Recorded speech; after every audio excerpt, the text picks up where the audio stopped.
Bonjour à tous. Dans cette vidéo, je vais vous montrer comment utiliser la route MTO, c'est-à-dire Make to Order en anglais. Je rappelle, une route, c'est le chemin que suit votre marchandise au sein de votre entreprise. Qu'est-ce que c'est le MTO? Le MTO permet de fabriquer vos produits qu'en réponse à des commandes clients spécifiques, ce qui permet une plus grande personnalisation et évite le stockage excessif d'inventaire. Cela peut être avantageux pour les entreprises qui souhaitent minimiser les coûts liés à la gestion des stocks tout en répondant de manière flexible aux demandes individuelles des clients. Pour bien comprendre ce MTO, je vais prendre l'exemple de la vente d'une voiture familiale sur le site d'un concessionnaire. Je vais tout simplement, par exemple, découvrir ce modèle en sachant que celui-ci peut être configuré.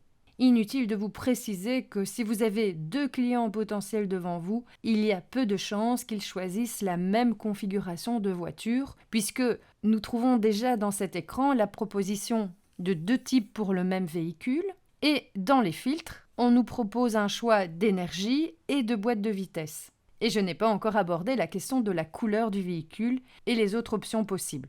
Je vais fermer cet écran. Donc, pour résumer, deux clients, deux ventes personnalisées. C'est comme chez votre pizzaiolo finalement. Lorsqu'il prépare votre pizza, vous allez demander une configuration spécifique en fonction de vos préférences, la taille de la pizza, ses ingrédients. Il est fort probable que durant toute une soirée, le pizzaiolo aura configuré une grande variété de pizzas. Pour mettre en place ce MTO dans votre base de données, vous devez d'abord vérifier, pour notre exemple, si vous disposez bien des modules achat, vente et inventaire. Ensuite, dans les paramètres, je vais vérifier dans mon module inventaire si, dans la rubrique entrepôt, la fonction route en plusieurs étapes est bien cochée. Si ce n'est pas le cas, vous la cochez comme je suis en train de le faire maintenant. Je vais également rajouter les options des variantes puisque à chaque vente, nous allons vendre une voiture personnalisée, variante que je vais rapidement configurer dans cette illustration. J'enregistre mes différents choix et je vais aller dans mon module inventaire. Dans ce module inventaire, dans la configuration, j'ai maintenant mes routes qui apparaissent. Nous avons par défaut les routes acheter et vendre puisque nous avons ici la route de notre réception, la route de notre livraison. Tout cela en une étape. Je vous montrerai d'ailleurs dans une autre vidéo comment gérer vos réceptions, vos livraisons en deux étapes, c'est-à-dire favoriser une étape de picking avant de livrer par exemple. Nous constatons que la route MTO n'est pas préconfigurée. Pourquoi? Parce qu'elle a tout simplement été archivée. Donc vous devez aller dans vos filtres archivés, comme ceci, vous sélectionnez réapprovisionner sur commande MTO et il vous suffit dans le bouton action de la désarchiver. Ce qui va vous permettre maintenant de la retrouver dans vos routes. Pour vous montrer son fonctionnement, je vais directement créer un nouveau produit. Je vais prendre le cas de ma voiture familiale que nous avons vue sur le site. Voiture familiale. Je vais lui donner un prix de vente de 25 000 avec pour attribut un type que je vais créer directement ici dans la fiche produit, Move et faire édition. Je rappelle, vous auriez pu aller dans configuration, attributs, également pour les créer. D'ailleurs, si c'est une notion que vous découvrez au travers de cette vidéo, je vous propose de regarder ma vidéo relative à la création de variantes pour bien penser à leur configuration. Je vais prendre un deuxième attribut que je vais nommer boîte de vitesse, manuel ou automatique. Créer. Je vais me limiter à ces deux variantes. Je pourrais également, si j'enregistre maintenant, via le bouton configurer, proposer un supplément de prix en fonction du modèle, mais comme ce n'est pas l'objet de ma vidéo, je vais directement retourner dans ma fiche produit, puisque dans inventaire, je vais maintenant également cocher la route réapprovisionnée sur commande. Pourquoi je garde la route achetée? Tout simplement, cela va me permettre de déclencher un achat pour faire du stock et de créer un transfert du stock pour livrer le client. De même, dans les achats, je vais déjà configurer le ou les fournisseurs avec lesquels je travaille dans le cadre de cette configuration. Donc, je vais l'appeler fournisseur MTO pour l'exemple. Et il me reste maintenant à enregistrer ces modifications. Ce n'est pas quelque chose que je suis obligée de faire à chaque fois, mais c'est pour m'assurer juste que l'intégration soit optimale pour mon illustration. j'ai désarchivé la route, j'ai créé l'article qui va suivre cette route, donc maintenant, je vais tout simplement lancer une nouvelle vente. Je clique sur Nouveau.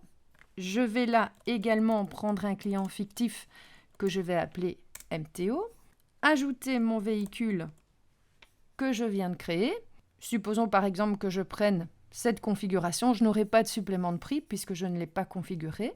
Si je clique sur le graphique de stock, je vois déjà que ce produit est approvisionné sur demande, puisque c'est l'objectif même également du MTO. D'ailleurs, à ce sujet, je vous avais déjà montré comment automatiser vos achats sur base de vos ventes en gérant une règle d'approvisionnement égale à 0, mais vous comprenez que le MTO permet une traçabilité plus intéressante entre le SO et le PO, c'est-à-dire entre votre bon de commande de vente et votre bon de commande à l'achat.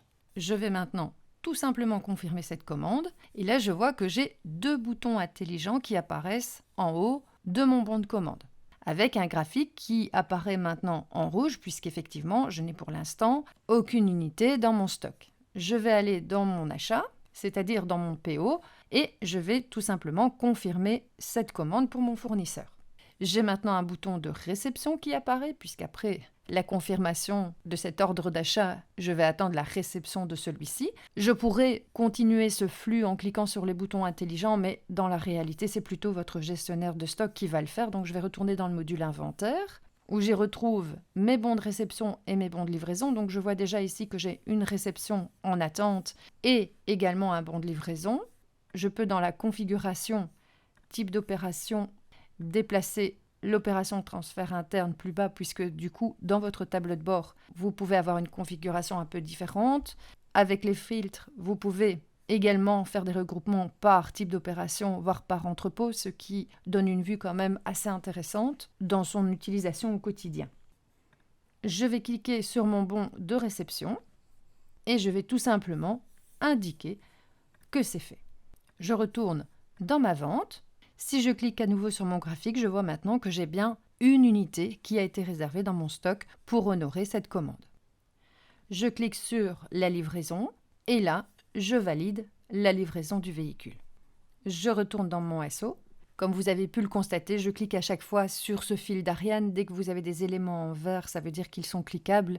D'ailleurs, à ce sujet, je vais bientôt vous proposer une vidéo sur les fondamentaux d'Odoo qui vous permettra d'améliorer ou de découvrir les principales fonctionnalités à connaître pour une bonne prise en main de ce logiciel intégré. Ma livraison a bien été effectuée. Il me reste maintenant plus qu'à terminer ce flux en le facturant. Je clique sur créer une facture normale qui sera dans un premier temps en brouillon, et comme je suis admin, je vais terminer l'opération sans sortir de ce module, créer un paiement, et voilà, notre flux est terminé puisque la facture vient d'être payée. Je compte sur vous pour me mettre un pouce, si vous avez apprécié ce contenu, de vous abonner à ma chaîne pour découvrir mes autres vidéos et d'activer la cloche pour ne pas rater les suivantes. Je vous dis à bientôt et formez-vous bien.